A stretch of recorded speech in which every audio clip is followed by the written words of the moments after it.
Well, today marks 1 year since devastating tornadoes touched down here in Connecticut. Hundreds of homes were damaged, thousands of trees uprooted. The cleanup, of course, was massive. I can't believe it's already really been a year. Well, News 8's Kent Pierce is live outside Hamden's Public Works Department. Kent, that was a very busy place a year ago. It certainly was, Alyssa and Keith. Good afternoon to you. And starting a year ago this afternoon, lots of people here were working around the clock just to make it so folks could get around the town of Hamden. It's an experience everybody involved is not going to forget.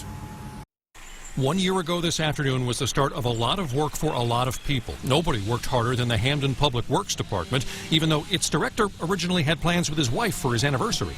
We'll go out, grab a nice dinner. I'll probably have to take a couple phone calls. Thought that was about it.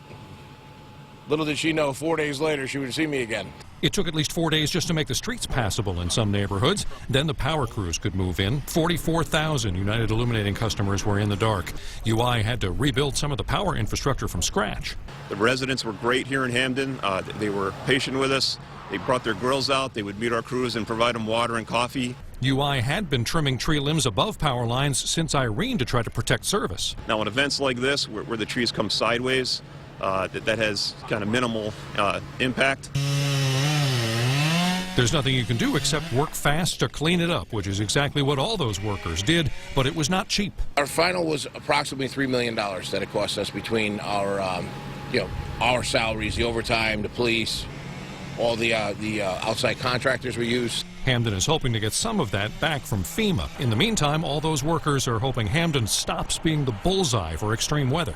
Hurricanes, blizzards, ice storms on Halloween, and you name it, we've seen it. And then to cap it off, a tornado. So let's hope we're done with the natural disasters here in Hamden.